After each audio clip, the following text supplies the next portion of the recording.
بسم الله الرحمن الرحيم.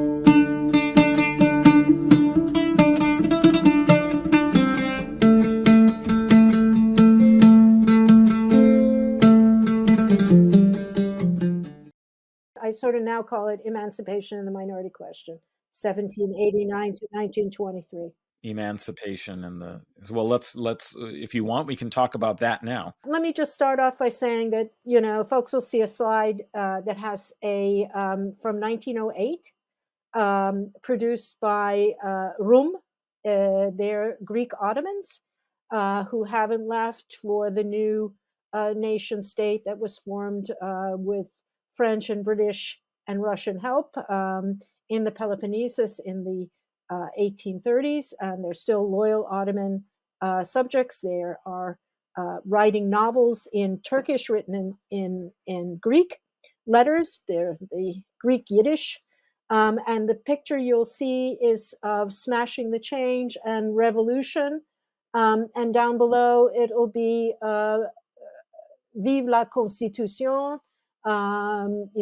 celebrating the Constitution, liberty, fraternity, and brotherhood, smashing the chains of despotism. So they're celebrating the 1908 revolution, as many did in the Ottoman Empire, whether they were Jews, whether they're Muslims, whether they're Christians, Armenians, Greeks, and they came out in large numbers. And in many ways, it could be considered the culmination of decades and decades of efforts to reconsider the Ottoman state, not as a state of Muslims in which non-Muslims lived with certain basic rights, but as a state in which every religious community had equal rights before the law and could participate in governance through a constitutionalized monarchy and a parliament. So they would be. So this, would continue. This transformation would continue, I believe, until the post-war period in a variety of iterations. But it marks the Ottoman state as, following along a path that was shared throughout the world, a period of emancipations that began, you could say, to some degree with the American Revolution, which, as we know, did not emancipate the large numbers of enslaved people of African descent, but did give religious freedom to the Jews and Protestants and Catholics, but was really emblemized by the French Revolution in 1789. Again, not as in the first instance of embracing religious minorities, but then giving Jews equal rights in the first really state within Europe to do so, to give them equal political rights as well as social legal rights. And then for a short moment of actual emancipation of enslaved African peoples in the Caribbean, in Saint-Domingue. So this is the beginning of a period of emancipation that one sees on both sides of the Mediterranean, on both sides of the Atlantic, and well beyond, and inspires these transformations. So that's what I want to talk about now. You're talking about this period, basically 1789 to 1923. And, our previous episode was, discussing the millennia of, and particularly in the West, of persecution of Jews. And one of the kind of themes very often of modern history is talking about the incorporation of universal suffrage and citizenship. And you mentioned the French Revolution, 1789, as inaugurating a new political era. Let's talk a little bit about what happens, to the Jews in particular. Is this the end, of anti-Semitism in Europe? Of course, we know it's not. But what is this project of liberation an emancipation that is taking place in a variety of social spheres for different, populations of people. And what are the limits that we learn about how some of those projects are derailed? Usually this period is talked about the age of nationalism, right?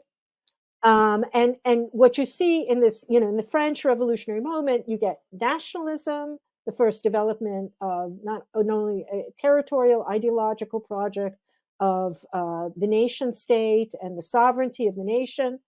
You also see this effort within the French Parliament to expand the body of citizens, of course, not to include women, but to include first Jews and then the emancipation of at least part of the enslaved populations of the Caribbean. Of course, that's hard won. It's not given. But this other contradiction that we see, so you see a nationalism, that's based on language and territory, with full citizenship for men within that and within that region, but also at the same time the burst a new colonialism that's developing. So these three things: emancipation as a universal citizenship project, nationalism as a way to delimit populations in terms of language and participation, belonging, and territory. And then the third, colonialism, all coming out of the same movement. And of course, the one is, they're often disengaged or broken off one from the other, and forget about Napoleon's invasion of Egypt in 1799, which ironically is framed, according to Napoleon, as a liberation of slaves in Malta, and bringing them from Malta, closing down the Crusade era, slaving operation of the Maltese, and bringing them and repatriating them to Egypt, right? So all these contradictions come together in this moment. But I'm trying to look at this through the lens of emancipation and the underbelly of nationalism, which is the minority question. And the minority question, I believe, people have talked about minority rights, but really emerges in the context of the Ottoman Empire. I mean, Europeans sort of commandeer the notion that we are defenders of minorities increasingly over the 19th century, but typically minorities in another country, and typically, and even more typically, minorities in Muslim countries, and slaves in Muslim countries, not slavery at home. So you see this process going on fraught with all these contradictions. And that's why I'm juxtaposing the two, emancipation and minority rights, which will come to a head during and after World War I, when a multilateral organization is created beyond the Concert of Europe, which is sort of its forefather, in the League of Nations, and in the creation of the minority rights program and the minority states, the new states that are created, and which are supposedly obligated to protect their minorities, including Jews. Right. So we have this long trajectory, and so that's why I'm bringing the two together. I'm also emphasizing, and I'll provide another slide, that it's not just in the Ottoman Empire that this emancipatory project fails. It fails all over. Some of it fails well before World War I. Some of it fails during World War I. In the case of the Ottoman Empire, the Armenian Genocide is the most glaring example of that failure of the sort of Ottoman emancipatory project failing completely and resulting in mass murder. But it also fails even earlier, after the Civil War, with the failure of Reconstruction, right? It's not fully realized in Russia, although the serfs are liberated around the same time until the revolution, right? And so you can see this happening, and with World War I, and that'll be a subsequent discussion, you end up getting this new wave of anti-Semitism and anti-minority sentiment within Europe because of the breaking up of the multi-religious empires, which creates a refugee crisis that comes into Western Europe. So, I mean, if we want to think about Zionism as a settler colonial project, which it is, as a nationalist project, which it is, one to territorialize, find a territorial solution to a millennial problem of Jewish exclusion in Western Europe, where it comes from. We also have to think about it in terms as a reaction to the failure of emancipation programs within Europe, which really get traction in the 1860s, but by the early 20th century are already really faltering, and especially in Southeastern Europe and Eastern Europe as well. So that's the topic that I would like to discuss with you. Quite apart from just the highlights of, liberté, égalité, fraternité, and the enfranchisement of, universal suffrage and so on in the French Revolution, but how this project worked its way through the rest of the landscape of Western Europe, and with what successes. What was the character? Was this basically an assertion of liberal rights, but that ran under, conflict with kind of ethno-nationalist narrow definitions, in the nation state that stranded, populations that weren't, sufficiently national, but were seen as cosmopolitan and religiously, not Christian. So there's a kind of possible Christian underpinning to, what the nation and national identity is that is in conflict with some of these liberal, universal sort of rights. But give us some more sense of a detail of the kinds of political conflicts that are taking place in Europe around this issue of citizenship, in which you have the failure that you've mentioned, the failure of emancipation to actually achieve its goals. The first thing is to recognize that that the real incorporation, that France was always the most advanced in all of these, beginning with the French Revolution, but that there was always a glass ceiling for Jews as well. They could participate in certain arenas of politics, and they established themselves very well, especially in areas of banking and other commercial activities. But when it came to the sort of backbone of French national institutions, like the military, that was a forbidden zone. England, again, the emancipation of the Jews would come at a much more staggered pace.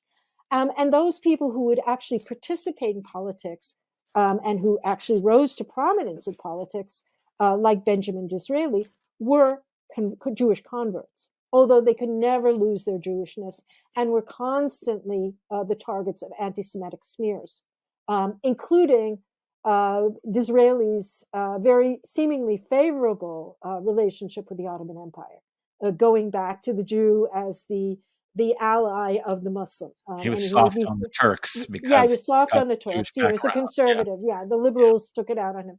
Mm-hmm. And so the Ottomans formed a sort of the whipping post and the arena for playing a lot of these things out.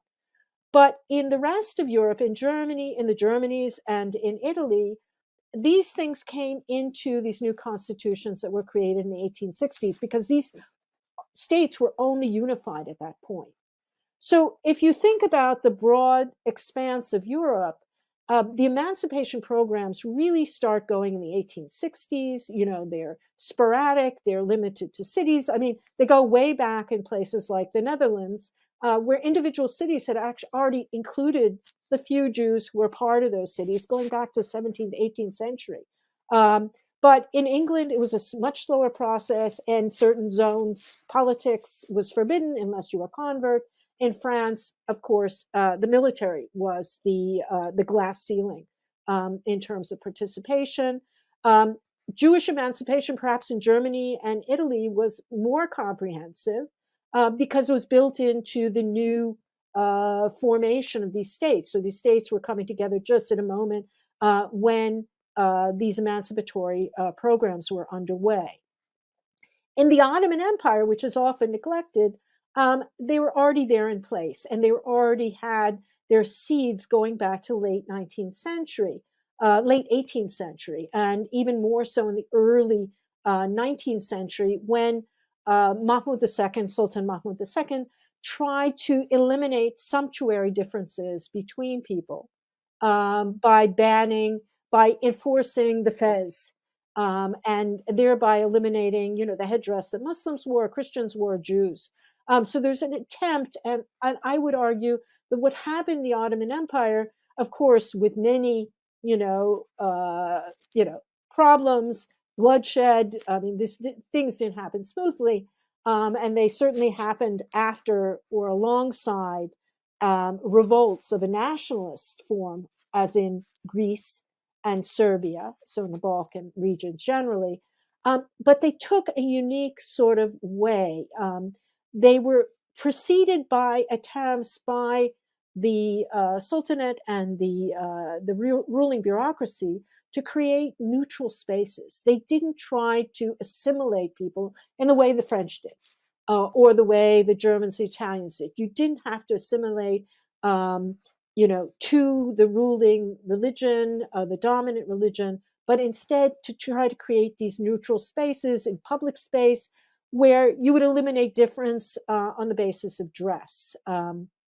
Now, the first, I think, attempt to enforce a minority rule in a new state, and this will be the pattern for after World War One, is actually in Greece, in Ottoman Greece. There's a Greek revolt. Greeks are very cosmopolitan. They have connections in Russia, in the West. There's Greek clubs, supporters in England, in France. And so the Greek revolt, which is largely a peasant revolt in the Peloponnese, becomes successful only by dint of foreign intervention. But the Greece that's created in 1830, according to the new guidelines that are imposed on the new state, demand that in addition to basically forswearing a democratic parliamentary system, they're forced to give that up. They get a ruler who's imported from Bavaria. Yeah. And there's all sorts of other financial, entailment that happens because they owe a lot of money for their liberation. But the third condition is actually that they give non-Greek Orthodox equal rights. Now, I would argue that proviso, which then is accompanied by another proviso, which says that Muslims and Jews are equal in the new Greek state, is largely to serve Catholics and Protestants. So I think the very notion of exporting minority rights from its beginning, and especially if we consider these London protocols that established the Greek state as one of the beginning points of a sort of universal notion of minority rights, are largely set up to facilitate the economic and legal rights of Western Christians in these new zones that are being created and are being recognized as new nation states. So, but the process of this emancipation has already been ongoing in the Ottoman Empire, and in the middle of um, more challenges that are not just challenges from non-Muslim populations, but are actually challenges from Muslim populations. The Ottomans will create a series of decrees. The first one is, I would call, a sort of Bill of Rights. It's very short, and it basically guarantees all subjects of the Ottoman Sultan the same basic rights: fair recruitment, fair taxes, and equal rights before the law. So I think with that is a sort of Bill of Rights from which the Ottomans sought to build out. However, during this process, And when is that first decree? that is in 1839. Uh-huh. Wow, pretty early. earlier than a lot of the 1860s Yeah, emancipation exactly, orders, yeah, exactly, in Western Europe. exactly. So they've already put that on the table. And again, the Ottomans are no more, saints than Europeans when it comes to the minorities. Um, you know, and certainly there was a great deal of brutality in trying to repress the Greek uprising. But it's in this window after 1838 that Europeans increasingly, for a variety of reasons, first because the Greek national movement, because there are national movements that are being fed and supported in the Balkans, not just by the Russians who see this commonality with fellow Slavs, but also with Austria, Austro-Hungary, and Britain and France. It's in this period, in the next period, that Europeans will have a greater say in the shape of Ottoman emancipation, and I think in a very negative fashion. So the second emancipation rescript, which comes out in 1856, is largely the work of French and British diplomats who are twisting the arms of the Ottomans. The Ottomans at that point are allies in a war against Russia, the Crimean War. And they're promised in exchange for this alliance, which of course is to Ottoman benefit because Russia really is its most powerful enemy and right at its gates. The promise Just on is the other side of the Black Sea, on that the other side of the Black Sea to the east of the Balkan states. And the guarantee is the inclusion in the Concert of Europe, which, as I mentioned, should be considered the forerunner of the League of Nations. It's restricted only to European states, but the Ottomans would be in that, would have their sovereignty guaranteed, would supposedly have equal status vis a vis the rest of the states of Europe. So this was going to be one of the payoffs. And of course, this general alliance that would protect Ottoman territory in the face of both Austro Hungarian and Russian incursions. And this second rescript in 1856 will basically create what the Europeans imagined to be the best scenario for non Muslims in the Ottoman Empire, which is not to create a common space, but to create what has commonly been known thereafter as millets, as separate silos of ethno sectarian difference within the Ottoman Empire, so that each community will have its own representation. They try to remove the sort of um, center of religious authority from it and make it a more secular type of body. Uh, but it creates a series of mini parliaments, if you will, mini representative councils within the Ottoman Empire before, in many cases, before Ottomans themselves have a general body of legislation, a parliament, etc. They established this for each one of Ottoman non-Muslim sects. Um, Yazidis are excluded, but for example, in as concerns the Armenians, there are three separate millets. There's one for the Catholic Armenians, there's one for the Gregorians, and there's one for um, the Protestant Armenians. Yeah, so the new converts. They also, at the same time, again using this leverage of minorities, they're minorities, Europeans are minorities. They establish through the channels of previous guidelines of autonomy for non-Muslims, establish their own churches in a similar vein. So Catholics gain that status in the 1830s. They can administer their own houses of worship and institutions. The Protestants will gain that in the 1850s, which will allow a large number of missionaries to move into the Ottoman Empire, who become other parts of this um, extra Ottoman, established, institutions alongside a proliferation of consulates and whatever else, who will act as if they are the guardians and supporters of minority rights in this new era. So I think there's a substantive difference between the way that the Ottomans were going and the way that the Europeans saw the Ottomans should go.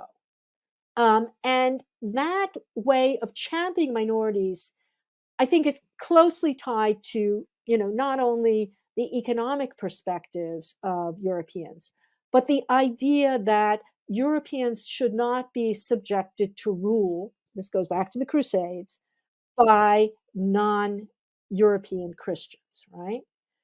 And that, in addition to that, they gain extraterritorial rights under other treaties, and they establish their own court system in which they grandfather in minorities, uh, especially minority Christians, but also Jews. So you get this very convoluted situation by the 1860s.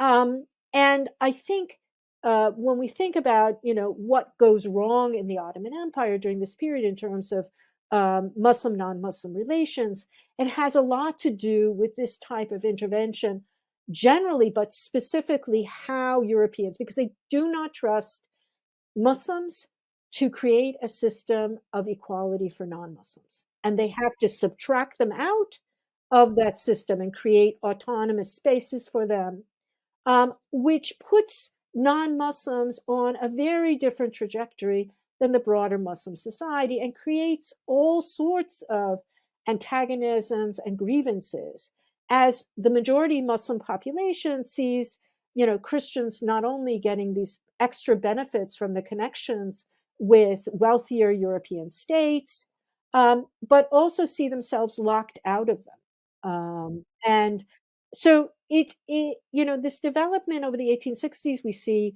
in Lebanon, for example, there's a massive series of pogroms. Ironically, that series of pogroms starts with a conflagration um, between Christian peasants and their Christian overlords, because they're fighting over revenues, illegal taxation, et cetera, et cetera.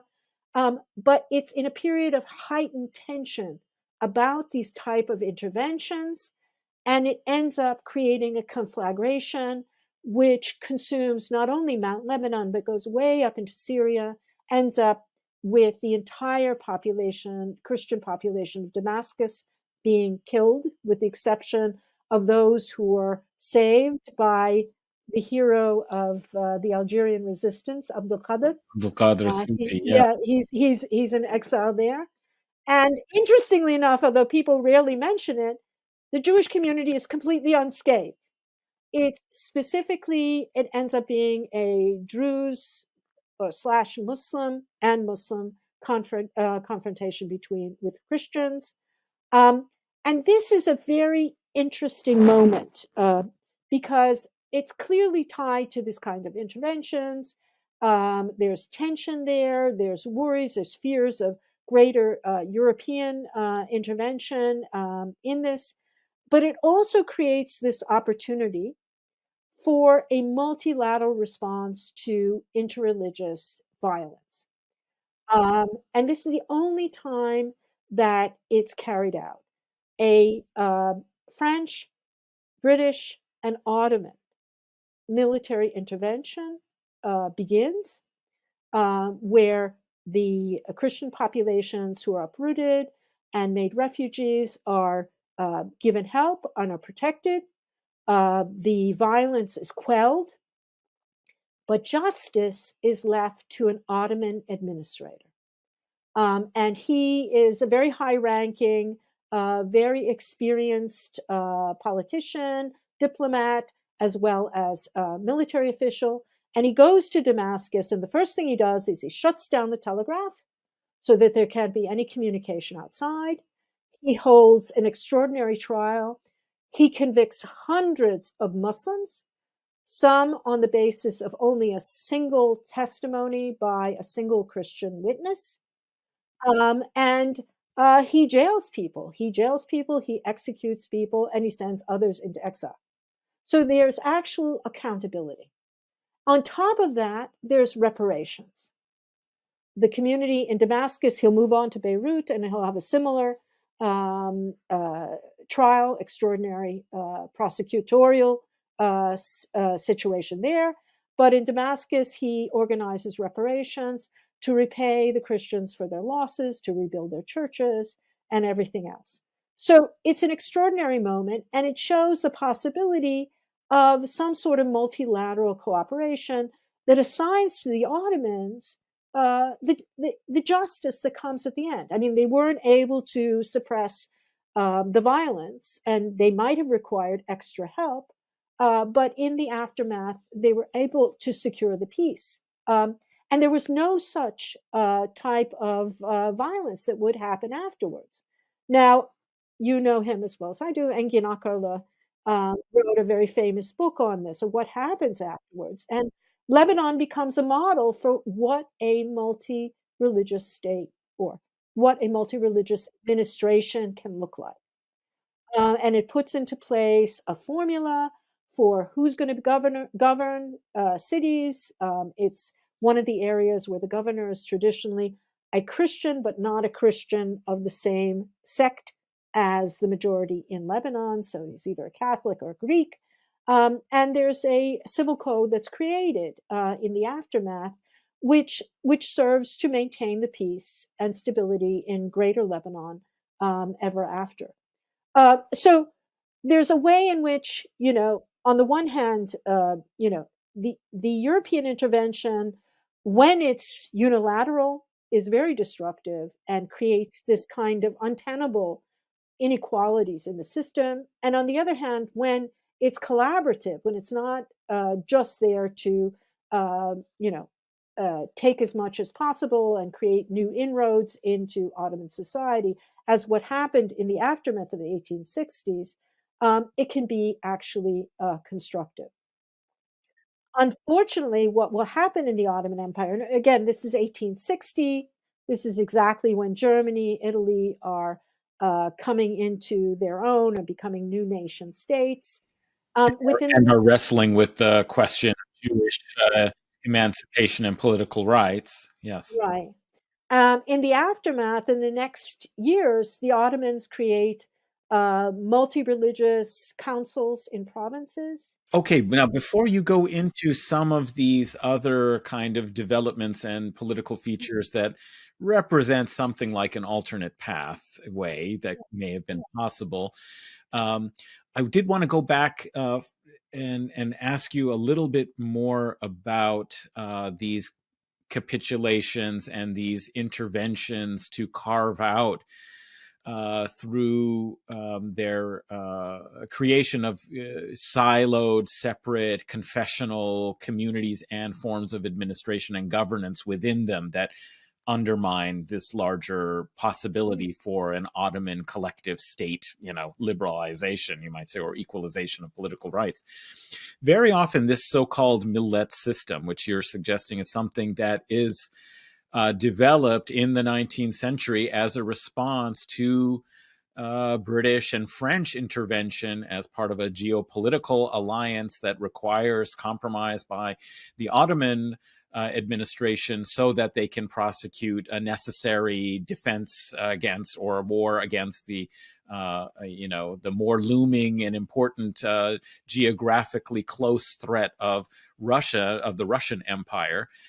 That millet system is usually characterized as something that is an Ottoman, kind of way of dealing with distributing, diverging political rights that is of ancient heritage and that has its roots in ahkam dhimma, the regulations and stipulations from the so-called Pact of Omar, the set of materials about how non-Muslim subjects of Muslim sovereign authorities will exercise some basic kinds of rights and so on, that silos them as separate in terms of their religious law and a religious administration, but being subordinate outside the military and upper political class, but having other rights, but having to pay this extra tax. This kind of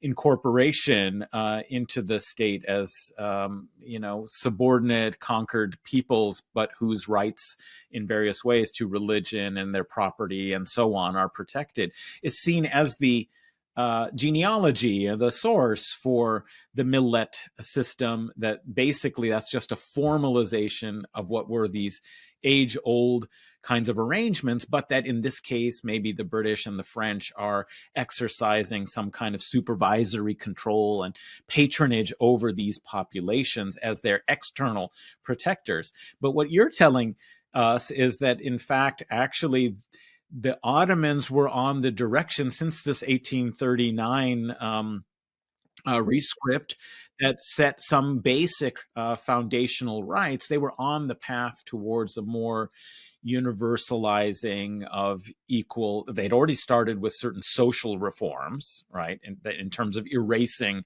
some of the ethnic distinctions that were but those were very important.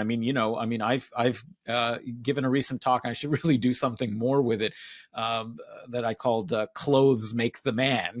Is that basically, dress and appearance and these kinds of things were very important markers in the pre-modern period, along with religion. But the other layer were that you could tell who was a Turk, who was a North African, who was a Spaniard, etc., or even regionally within Spain. They had their distinctive dress, and this is how people organized themselves in a kind of notion of ethnicity. So what the Ottomans were already socially, it sounds like, trying to equalize a kind of form of Ottoman dress, like the fez, so that you took away these distinctions of religion and distinctive headwear and so on. And then they were also on the pathway to starting to formalize some of these rights. After building a kind of social equality, they were also moving towards political and legal. Well, I think equality. they had their own. I mean, and this is what I've argued earlier and much earlier, is that they had their own path laid out. It wasn't completely their own. They knew what was going on in the rest of the world. They had pressure from outside, but they also had a very different way of seeing the project. And I think what it had, first of all, was establishing equal rights for. They knew there was a lot of complaints in society. It wasn't restricted to minorities, right? Peasants, there were regional powers, there were regional overlords that they were trying to rein in. So there was all these things, so that they tried to create a universal Bill of Rights. They later went on to basically building from below, in the sense that that they wanted to first start as a building block in the 1840s was creating provincial councils, largely in major cities. And these would have leading notables from all the different communities participating in them in a restricted way of legislation for the local. The other thing they moved on very quickly in the 1850s, 1860s, 1870s was agricultural reforms. So the great mass of the population was still a peasantry, yes. Right? And they needed credit. They needed taxation reforms. Of course, that was a very bumpy process because there were a lot of interlopers who had become part of the Ottoman system in terms of collecting extra rents, terrorizing peasant populations, etc. But they were trying to get at this very large common area first. And like most governments that are not going to move on minority rights when they see a lot of pushback from the majority, they would tiptoe around it. They had to find the right moment to do this. And the 1850s was not the right moment to move forcefully in this area. So, there's a ideological component of, of the Europeans, and they did that in other contexts of colonizing local forms, transforming them, making them completely anachronistic, colonial Sharia, right? And creating these things that obviously the British were already doing and the French were already doing in their colonial settings where they ruled over Muslims, right, and non-Muslims. But this millet system was something they invented. had no basis in terms of its comprehensive nature, in terms of its details of anything in Ottoman history. And they infixed it into the other project that the Ottomans were doing, which I would argue, I mean, the Ottomans had an expression themselves about what they were doing. They wanted a union of the elements. They did not want to dismantle the elements. They did not want to reinforce the elements, which meant the separate religious constituencies, confessional constituency of the Ottoman Empire, but instead to move outside and create these shared realms in which everyone could participate, and that a Something sense like a of public sphere of some sort. a Yeah. public sphere. And people have argued that, that public sphere came in a variety of different forms. The sumptuary was one thing, but also, these councils. Um, Other people have argued that, for example, the what are they called? Lotteries. Lotteries. I have an example of a lottery. The Jewish community of Izmir started in the 1870s for their orphans. And when they have a lottery ticket, it's in 5 different languages: Armenian, Greek, Ottoman Turkish, and French. They're appealing to all the communities. It's a community project. The lottery is to support the dowries of orphans, right? And even though there's friction between these different communities, they can come together on this idea. Yeah, orphans should have dowries so they can get married and be productive, responsible citizens, right? So that was the other thing, and it would culminate on the Ottoman track with a multi-ethnic, multi-religious parliament that will be found, and eventually a constitution that is found in 1876, and that unfortunately is um, uh, shut down by Abdul Hamid II in 1878. So you can see that trajectory, which is quite different than the way that Europeans, not only the way that Europeans are proceeding in the Emancipation Project, but the way that the Europeans imagine some sort of emancipation would take place within these backward realms of the Ottoman Empire, right?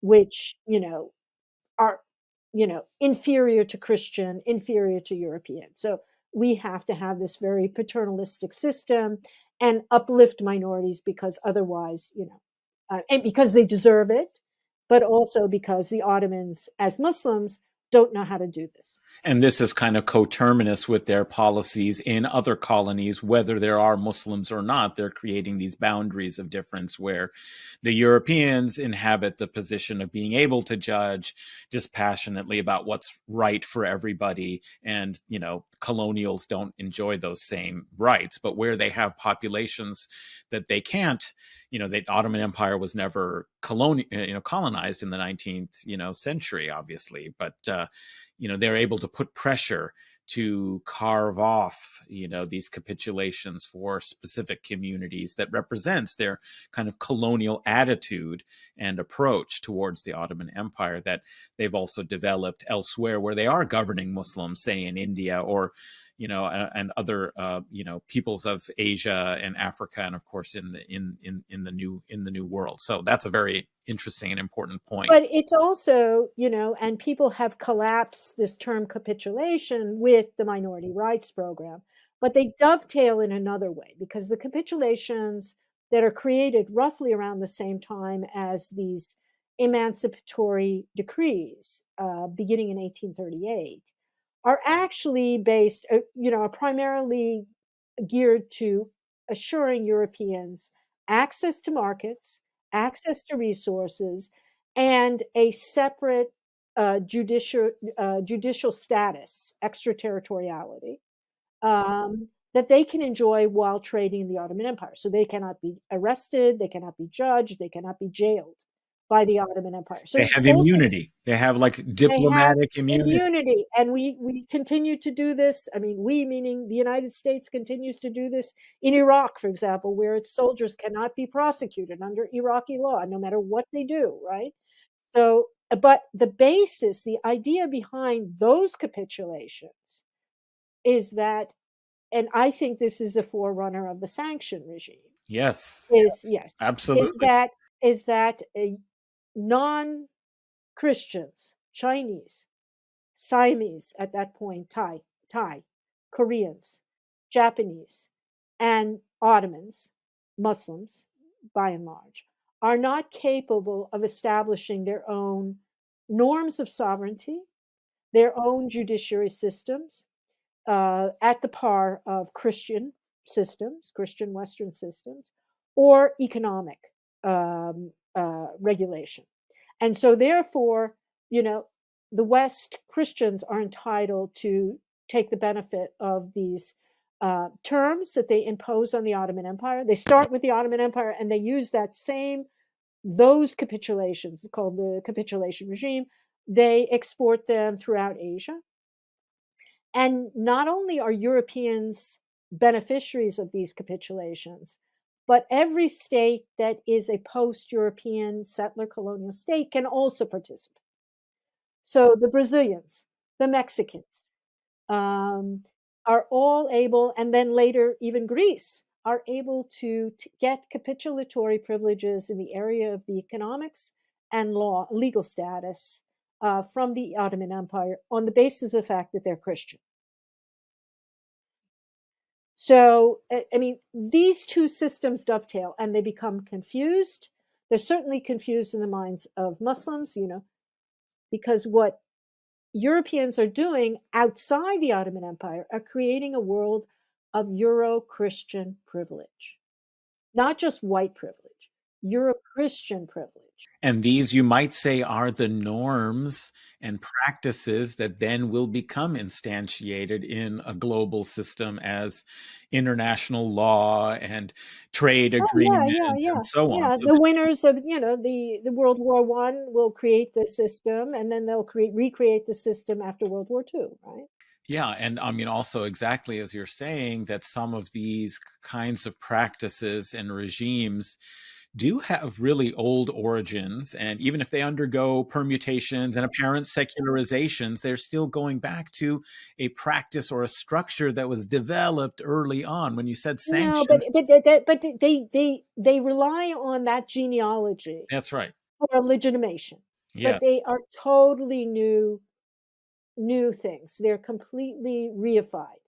Like the capitulation system goes back to the yeah, as institutions they go back. They're always use that as a way to justify them. Well, yeah, So no, that's from their perspective of saying, "Oh, this is your tradition," yeah, that, and so exactly. on. But what I meant by going back is when you mentioned, for example, some of these extraterritorial sorts of privileges that they've developed, some of these derive from treaty negotiations that fit in with things like concessions that are given to help facilitate trade during the medieval period, where they will be able to have their own enclave and have their own courts and things like that. And at the same time, when it comes to sanctions and things, of course, these first boycotts and sanctions are ones that are established because of the perpetual crusade. The popes are making it illegal, according to canon law, for Yeah, the trade in trade with certain items. And, there are sanctions on groups for, things that might have a military use, trading in I iron, wood, those so on. are they resonate ideologically across those elements that are ancient and continuous and are part of a structural and normative way of seeing non-Muslims and sit into a idea of international law divided into three parts by largely, by these 19th century jurists. The Euro Christian world, which is fully sovereign and has full rights, the colonial world of savages, which is what they call them, which have no rights and are subordinate to the civilized world, and then this nether zone of the barbarians. And the barbarians are the non Christians. They're the Ottoman Muslims, they're the Chinese Buddhists or Confucianists, they're the Japanese, the Koreans, etc., which have none of the institutional frameworks. They're literate, etc., etc. They're the zone of Orientalism, right? But according to the international law that's created in this hierarchy, this tiered sovereignty, they're in this intermediate zone. Um, and the Ottomans are the first instantiation of this new form of the capitulations, which in the medieval period, okay, the Sultan said, okay, you come here, we'll give you a little place, to live, and you can bring over 10 people. I mean, you're talking about hundreds and thousands of Europeans who are flooding into China, or flooding into the Ottoman Empire, establishing themselves in all the major ports, setting up big companies, taking advantage of never paying taxes, never being subjected to local law, creating their own commercial courts. And all this is happening around, that Muslims can see. There's this two-tier system that's not only out there, Euro Christian supremacy is now part of the Ottoman system itself and undercutting everything the Ottomans are trying to do in trying to create an equal system in the face of this highly visible unequal system that surrounds the empire. Mm-hmm, mm-hmm. Fascinating. Yeah.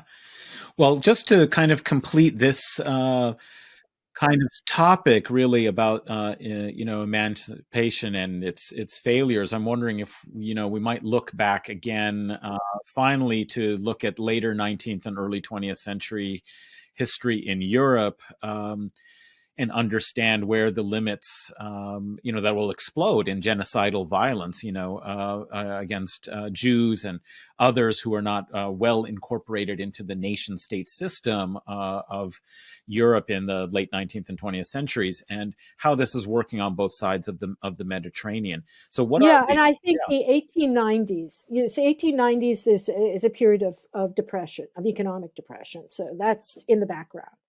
It's a period of massive pogroms in Russia, in the Ottoman Empire. There's a huge set of pogroms that strike Armenian communities across the Ottoman Empire in the 1890s. Um, and they're fanned in the aftermath of, this rolling back of the emancipation is frozen under Abdulhamid II. He shutters the parliament, and he pretends, he gives lip service to all the developments, the so-called Tanzimat developments that proceed, but he does nothing, and he's fanning basically reaction toward minorities as a way of keeping himself in power, as a way of pushing back against colonialism in his own way, reaching out to Muslims around the world, building up the Hijaz, etc. So there's this confessionalization, greater confessionalization of the Ottoman project under Abdulhamid.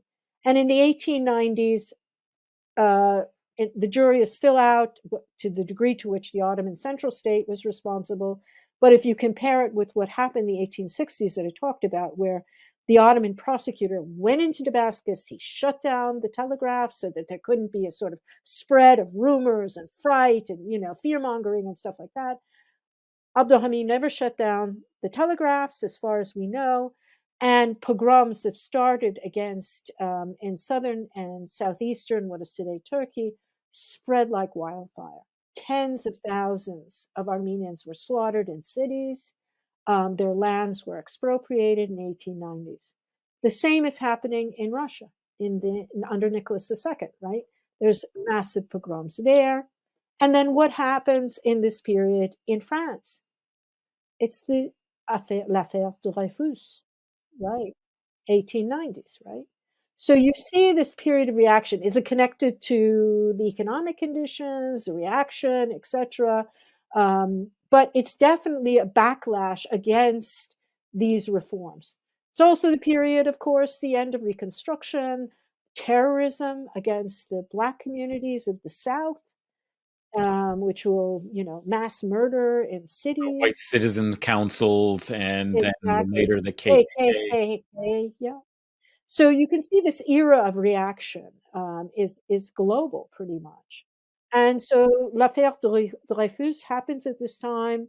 A young Jewish Alsatian from this area of France, borderland with Germany, of course, rises up. He's the first one to make it into the officer corps, really, and he's falsely accused, and it becomes Of treason, right? of treason with Germany, yeah, and it becomes a cause célèbre, and the Dreyfus affair is the division will take you right to World War II in terms of the right and left in France, who will embrace Nazi policies toward the Jews and anti-Semitism and the opposition. So, these great writers like Zola will accuse, the French broadly, and certainly the military authorities, which will refuse to pardon Dreyfus into the 21st century. I mean, there's still a core. I mean, it's the bedrock of reactionary Catholicism is the French military in France. And it's this event, which we know has a great impact on a certain journalist, Austro-Hungarian journalist, who will pen his treatise called the Judenstaat, and conceive of an answer and an antidote to the failure of emancipation in even France. Um, Of course, you're speaking of Theodor Herzl and his State of the Jews, or the Jewish state. the Jewish state, yes. And I think you cannot, yes, it's a settler colonial plan. It's incredibly elitist. I mean, you read that and you say, I mean, his vision is of a Western European Jew. He sees the Eastern European Jews as Untermenschen. They're going to come and they're going to be the foot soldiers and the builders, the The workers, manual laborers of the new state, and they're going to prepare. They're going to build the houses of the elite Jews from the West. They're the unwashed, and he sees all of this in these very elitist, classist, settler colonial ideas. He even has a role for the rabbis. They're just going to be cheerleaders and ideologues to formulate the project, even though he himself is not a religious Jew. He's very assimilated. And so this whole project comes out of this disillusionment with the emancipation program, which, as far as he's concerned, has failed. And he's not wrong. I mean, this is the thing. He's not wrong. It maybe not at that particular moment. I mean, but it will fail. And yes, l'affaire Dreyfus is a harbinger of what will happen in France during the war. It's also a harbinger of what will happen in Germany, in which the most assimilated, the most integrated Jewish population of Europe, the most successful economically in terms of the academy and sciences and everything else, will find themselves in 1935 stripped of their citizenship. So when we see this what's happening globally, it's not just in Western Europe, but of course in the day, when they're looking at the Ottoman Empire, they say, of course the Ottomans couldn't carry this off, right? Or in Russia, they also look at Russia as a despotic regime. And of course, the Russians are oppressing their Jewish populations. Um, but there are a number of consequences, one of which is ideological, which is, indisputable, undeniable, and really has to be taken into consideration. Um, and the second, of course, and I'll talk about it more in the next session, is the consequences in terms of the movement of populations, chiefly the Jews, Jewish refugees and Jewish migrants. Jews will become synonymous with migrants from the 1890s to the post-World War I period. Migration is defined in the same way that migration has become defined by Muslims in Yeah. Europe. The Syrian refugee.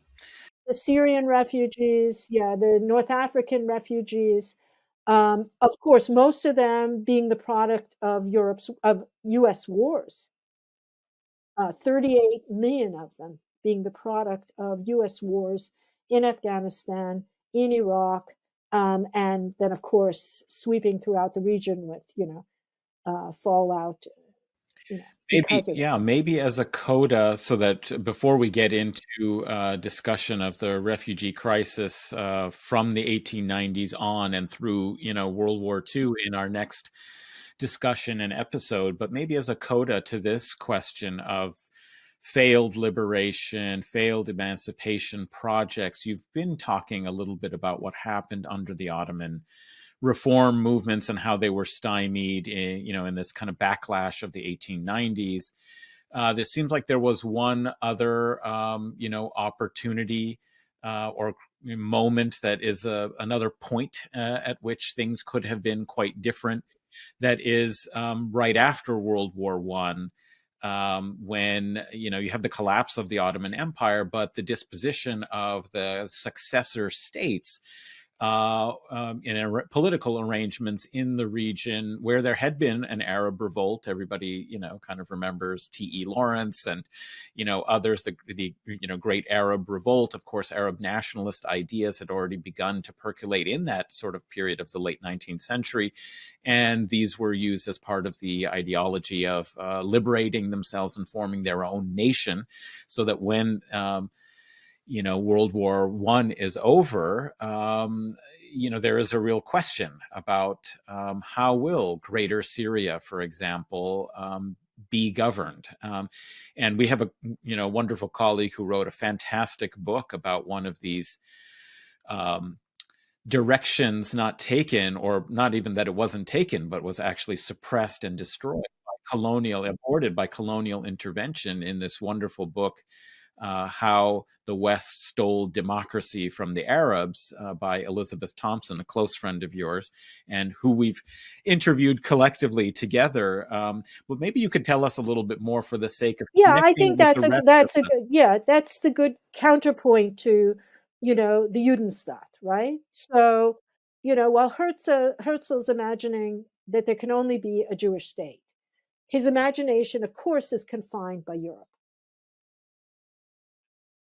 and the nation state model. I mean, he does send emissaries to Abdul Hamid. There's part of a Zionist effort to get Abdul Hamid II, Sultan Abdul Hamid, who rules until the Young Turk Revolution. We started with that, 1908. And in that window, when he knows that Abdul Hamid is an autocratic ruler and there's no input from the population, he tries, and other Zionists who were trying to get the scheme off the ground, which has very little popularity within Europe, but they want to get a toehold in the Ottoman Empire and Ottoman Palestine. He goes to Abdul Hamid, and and there will be overtures also to the Young Turks, and that's a whole nother saga we won't get into. And some favorability by the Young Turks toward the Zionists as a counterweight to Arab Yes, aspirations, right? yes. So he goes there, and he's trying to make these inroads without knowing anything about the Ottoman Empire. Abdul Hamid actually rebuffs him, saying, "You can, I'm really sorry for these Russian, persecuted Jews in Russia, and they can settle in other places. They can go here, they can go there, but they can't go to Palestine. It's too delicate, a Well, it balance." wasn't that he wasn't accepting that they could settle in Ottoman lands. That's right. That's right. And he was willing to take in refugees, unlike many parts of the world, Like Britain, like like Balfour. Britain, like Balfour, who's 1905, the Anti-Alien Act, That's yes, right. and we'll talk about that. But so Herzl has no idea. But the point I want to underscore here is Herzl's imagination of what can be is circumscribed by the European experience.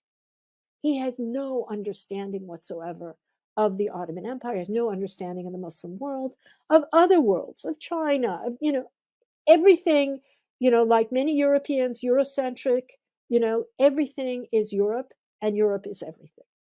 Um, in the meantime, of course, you have, as the war begins in 1914, and as increasingly that window between 1908 and 1912 starts to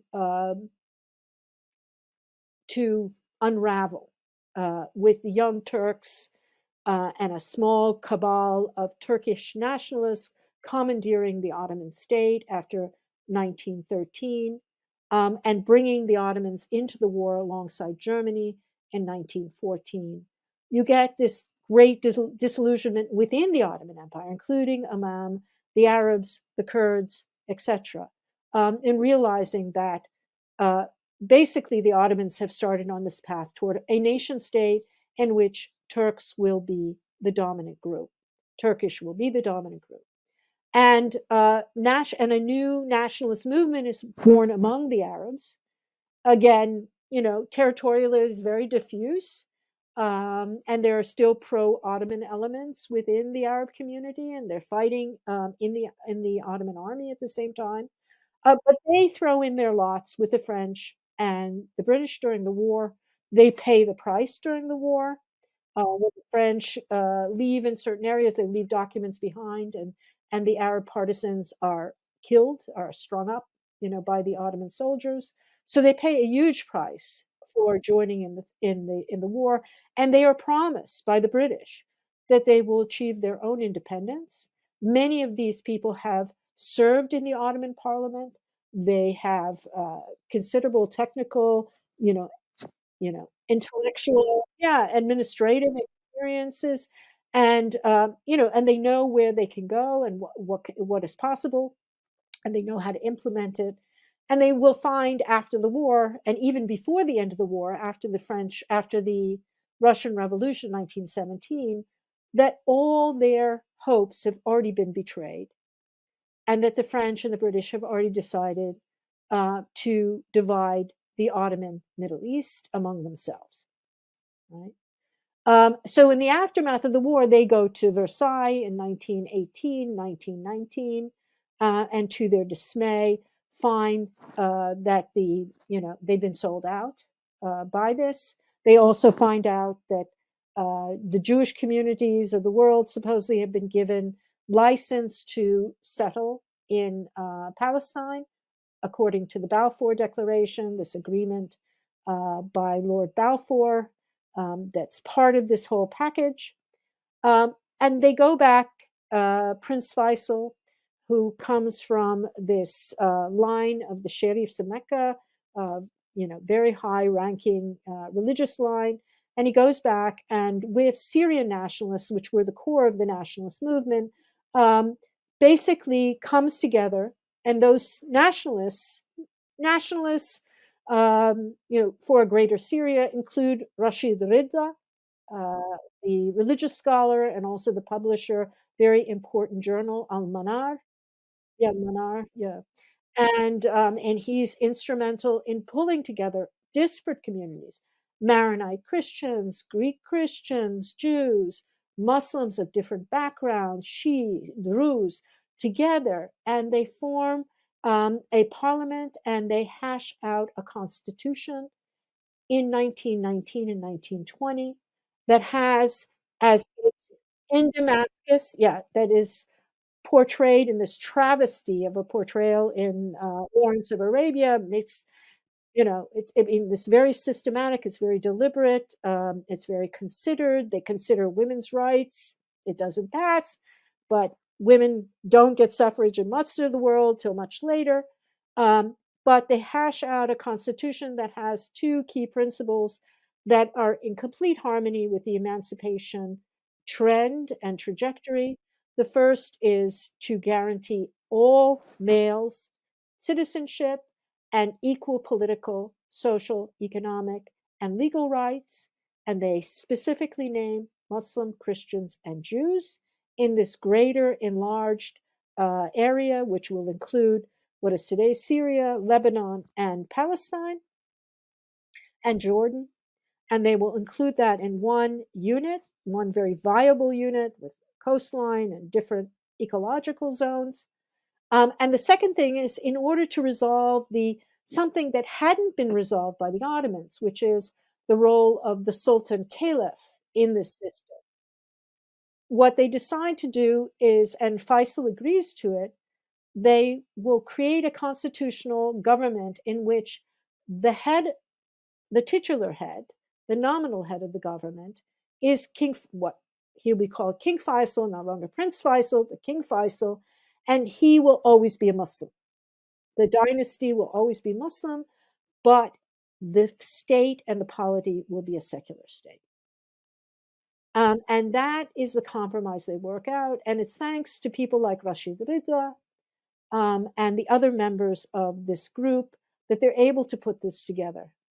And this last effort, this last experiment with what might call Ottomanism, right, will be defeated at the point of a gun with a French invasion, which will destroy the parliament and destroy the constitution. We'll try to make sure that the constitution never sees light, that people don't have copies of it. It becomes, forbidden. And the members of the parliament will be dispersed, with Rashid Rida ending up in Egypt and Faisal eventually in Iraq. Mm-hmm, mm-hmm. Yeah. So the point of this story is to indicate that this was maybe the end point or a logical outgrowth of the sort of reformist and democratic arrangements that were being discussed in late Ottoman times that attempted to enfranchise all religious communities within a reconfigured and reunderstood sort of state, not as a kind of narrow nation state of an ethnic national identity, which is, of course, what replaces it in Turkey and, elsewhere in the Middle East, the sort of ethnic nation state. But that it was a rather progressive and democratic, envisioning of a collective political future for the peoples of the region that included Jews, who had already by this time been immigrating in small numbers, but not, insignificant. They were a presence, always had been a presence, of course, in the land of Palestine as a very small grouping, but there had been recent immigration. Maybe they'd been prevented from collectively settling in large numbers by the Ottoman administration, but there had been efforts, and these were recognized that they were an intrinsic part of the religious and ethnic Makeup of this a large region. state Yeah. region based in that region.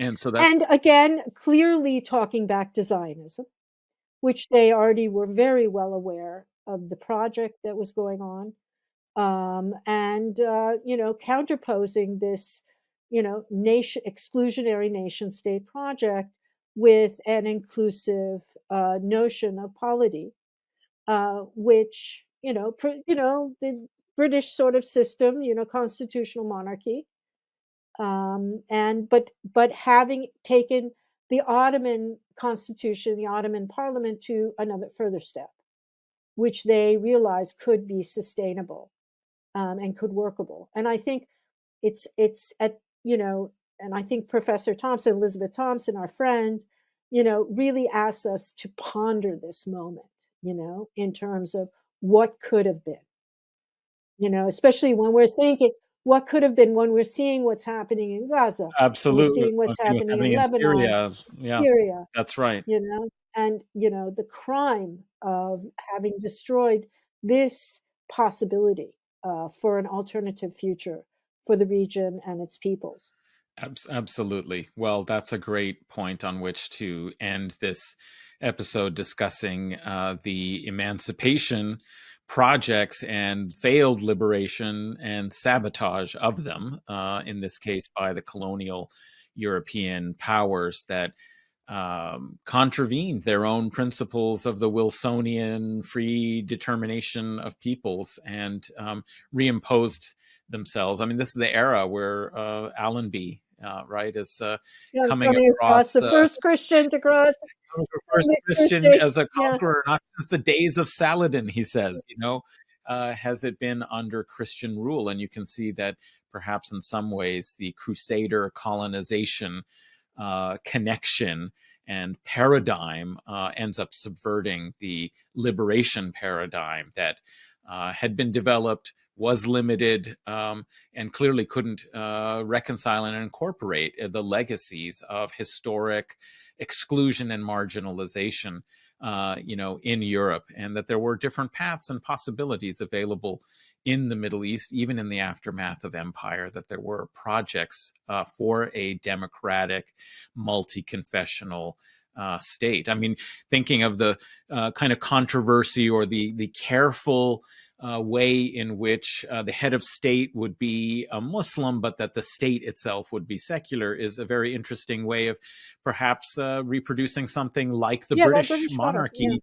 Yeah. is always Church supposed of to be an England. Yeah, Church Anglican, of England. right? Church of England, but they don't have a role in defining, the character of the state. And So then you also compare it to how absolutely, you know, limited or insubstantial the Israeli model is, you know, where they basically incorporate parts of Ottoman rule, the millet system. They actually take this sort of, reified Islamic model and they impose it. You cannot only marry within your faith within Israel. They don't have a constitution because they could never work out the differences, right? And only recently, of course, in they've basically made it impossible for non-Jews to live within Israel, even though 20% of the population are Christians and Muslims, Arab you mean Palestinians. in the Yeah, in the nation nation state law state. that the Yeah, national self-determination is only for the Jews? Well, and also it's very much tied also closely, you might say, how illiberal it is. Yeah, to that system also where the minority populations were not enfranchised and incorporated into service in the military, right? They weren't part of the military class. I mean, that's something that you see, from ancient times in the Middle East, is that the Christians and so on weren't supposed to be part of the military class, the governing military class, and this is just adopted, in this modern nation state that disenfranchises and also sees these populations as incapable of citizenship. Yeah, that's right. It's very similar to the yeah. I mean, Dreyfus. the medieval is the medieval, but in this case, this is this transposition of the limits of the European imagination on a region in which had experienced a totally different history, a totally different transformation, and had opened up doors to possible futures that the Europeans and, of course, European Jews who came with this project in from the 1890s and after World War One would foreclose. They would slam the doors on a lot of this. Well, wonderful. We'll look forward to talking more in our next episode about some of the consequences of these failures, and the wars and the refugee populations and the refugee crisis.